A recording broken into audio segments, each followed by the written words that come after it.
जय श्री राम, जय सीताराम। सभी देवी देवताओं की जय हो। मेरे चैनल को लाइक करें, सब्सक्राइब करें। अब मैं आगे का अध्ययन करती हूँ। मुनि हित कारण कृपा निधाना, दीन कुरूप न जाई बखाना। सो चरित्र लखी काहू न पावा, नारद जानी सभी सिर नावा। कृपा निधान भगवान ने मुनि के कल्याण के लिए उन्हें ऐसा कुरूप बना दिया कि जिसका वर्णन नहीं हो सकता, पर यह चरित्र कोई भी न जान सका। सबने उन्हें नारद ही जानकर प्रणाम किया। रहे तहाँ दुई रुद्रुगन, ते जानी सब भेऊ। विप्र भेष देखत फिरी, परम कौतुक तेहु। वहाँ दो शिवजी गण भी थे। वे सब भेद जानते थे और ब्राह्मण का वेश बनाकर सारी लीला देखते फिरते थे। वे बड़े ही मौजी थे। जेहि समाज बैठे मुनि जाई, हृदय रूप अहमिति अधिकाई। तय बैठे महेश गण दोहु, विप्र भेष गति लखऊ न कोहु। नारद जी अपने हृदय में रूप का बड़ा अभिमान लेकर जिस समाज पंक्ति में जाकर बैठे थे, ये शिवजी के दोनों गण भी वहीं बैठ गए। ब्राह्मण के वेश में होने के कारण उनकी इस चाल को कोई न जान सका। कर ही कुटी नारद ही सुनाई, नीति दीन हरि सुंदरताई। रिझी राजकुमारी छवि देखी, इन्हीं बार ही हरि जानी विशेषी। वे नारद जी को सुना कर व्यंग्य वचन कहते थे। भगवान ने इसको अच्छी सुंदरता दी है, इसकी शोभा देखकर राजकुमारी जाएगी और हरिवा नर जानकर इन्हीं को खास तौर से बरेगी। मुनि मोह मन हाथ पराए, हंसी शंभु गण अति सचु पाए। यद्यपि सुनी मुनि अटपटी बानी, समुझी न पराई बुद्धि भ्रमसानी। नारद मुनि का मोह हो रहा था, क्योंकि उनका मन दूसरे के हाथ माया के वश में था। शिवजी के गण बहुत प्रसन्न होकर हंस रहे थे, यद्यपि मुनि उनकी अटपटी बातें सुन रहे थे। पर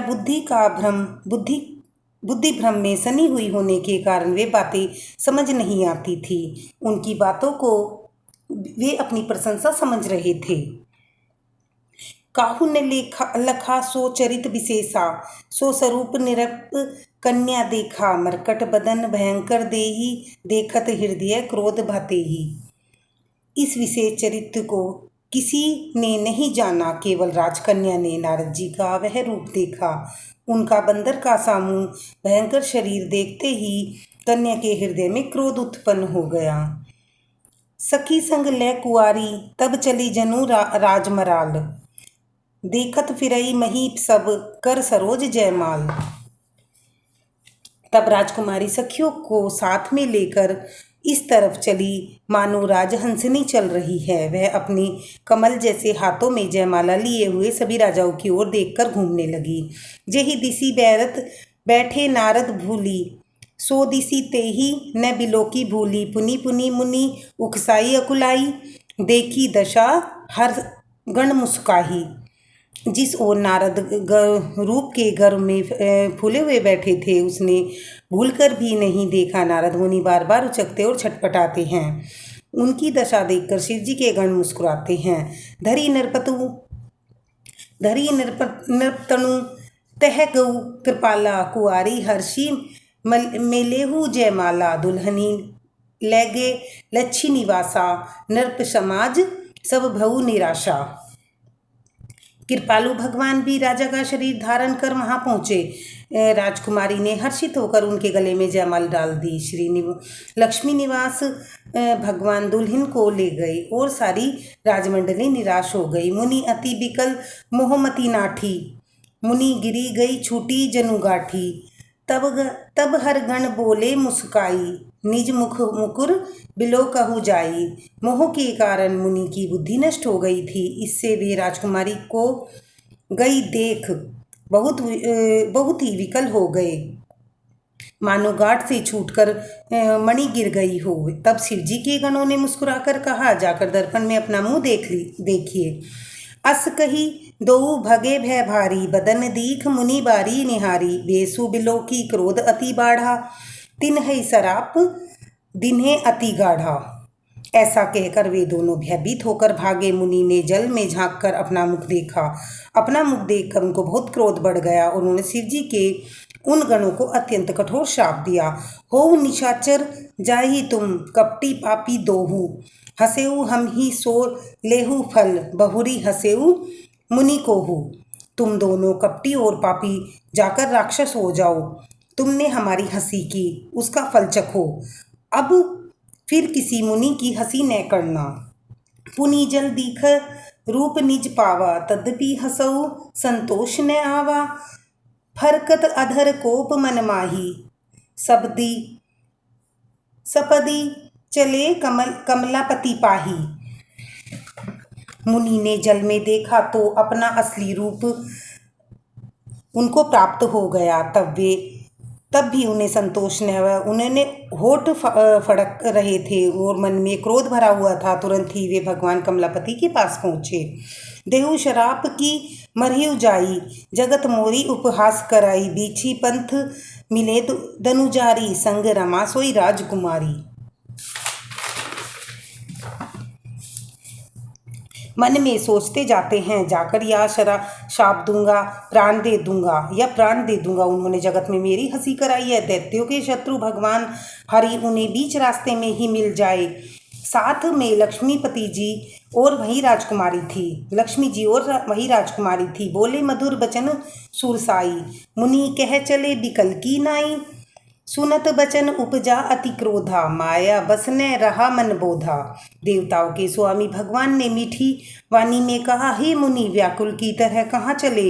ये शब्द सुनते ही नारद को बड़ा क्रोध आया। माया के वशीभूत होने के कारण मन में चेत नहीं रहा।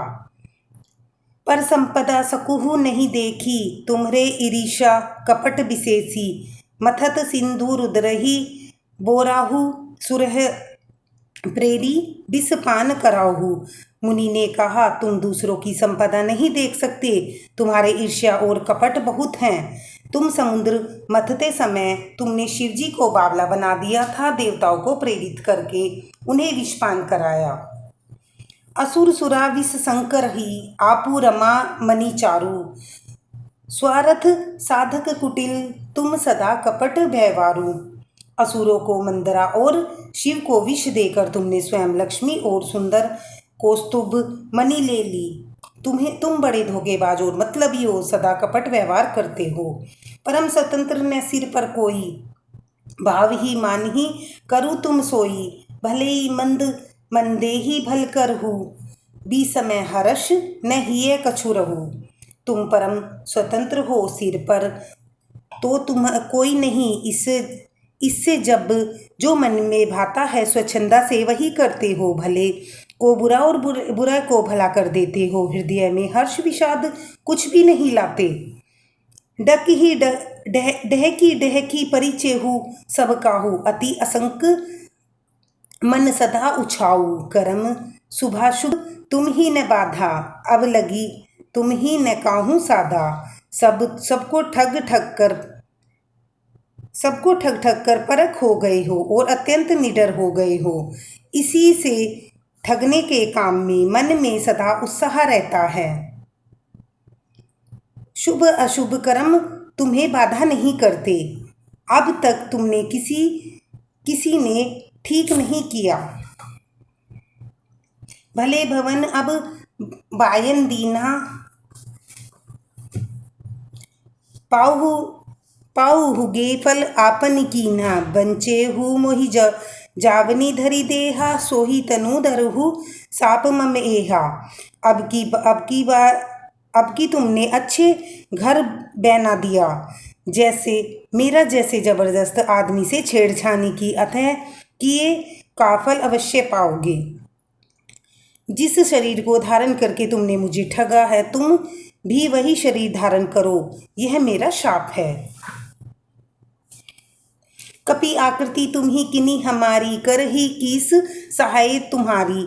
मम अपकार किन्हें तुम भारी, नारी बिरह तुम होब दुखारी। तुमने मेरा जो रूप बंदर सा बना दिया था, इससे बंदर ही तुम्हारे सहायता करेंगे। मैं जिस स्त्री को चाहता था वह मेरा वियोग कराकर तुमने मेरा बड़ा अहित किया है, इससे तुम भी स्त्री वियोग में दुखी होंगे। साप शीस धरी हर्षी ही है, प्रभु बहु बिनती किन्हें, निज माया के प्रबलता करसी, करसी कृपा निधि लीना। सिर को सांप को सिर पर चढ़ाकर हृदय में हर्षित होते हुए प्रभु ने नारद जी से बहुत विनती की और कृपा निधान भगवान ने अपनी माया की प्रबलता खींच ली। तब हरि माया दूरी निवारी, नहीं तह रमा न राजकुमारी। तब मुनि अति सभीत हरि चरना, गहे पाही प्रण तारती हरना। जब भगवान ने अपनी माया को हटा लिया, वहाँ न लक्ष्मी ही रही और न ही राजकुमारी। तब मुनि ने अत्यंत भयभीत होकर श्रीहरि के चरण पकड़ लिए और कहा, शरणागत के दुखों को हरने वाले मेरी रक्षा कीजिए। मृषा हो मम शाप कपाला, मम इच्छा कह दीन दयाला। मैं दुर्वचन कहे बहु तेरे, कह मुनि पाप मिठी की मेरे। हे कृपालु, मेरा शाप मिथ्या हो जाए। तब दीनों के दया करने वाले भगवान ने कहा कि यह मेरी इच्छा से हुआ है। मुनि ने ऐसा कहा, आपको अपने खोटे वचन कहे हैं, मेरे पाप कैसे मिटेंगे। जप हो जाई शंकर सतनामा, होई हृदय तुरंत विश्रामा। कोऊ नहीं शिव समान प्रिय मोरे, असी परतीति तजहु जनी मुख भोरे। भगवान ने कहा, जाकर शंकर जी के सतनाम का जाप करो, इससे हृदय में तुरंत शांति होगी। शिव जी के समान मुझे कोई प्रिय नहीं है, इस विश्वास को भूलकर भी न छोड़ना। जे ही पर कृपा न करही पुरारी, सो न पाओ मुनि भक्ति हमारी। अस उर्धरी मही बिचरहु जाई, अब न तुम्हारी माया निराई। हे मुनि, पुरारी शिव जी जिस पर कृपा नहीं करते वह मेरी भक्ति नहीं पाता। हृदय में ऐसा निश्चय करके जाकर पृथ्वी पर विचरो, अब मेरी माया तुम्हारे निकट नहीं आवेगी। बहुविधि मुनि प्रबोधि, प्रभु तब भय अंतर्धान। सत्यलोक नारद चले, करत राम गुणगान। इस प्रकार से मुनि को समझा बुझाकर ढांढस देकर तब प्रभु अंतर्ध्यान हो गए और नारद जी श्री रामचंद्र जी के गुणों का गान करते हुए सत्यलोक ब्रह्मलोक को चले गए। धन्यवाद। हम अपनी आगे की रामायण फिर पढ़ेंगे। लाइक करें, सब्सक्राइब करें।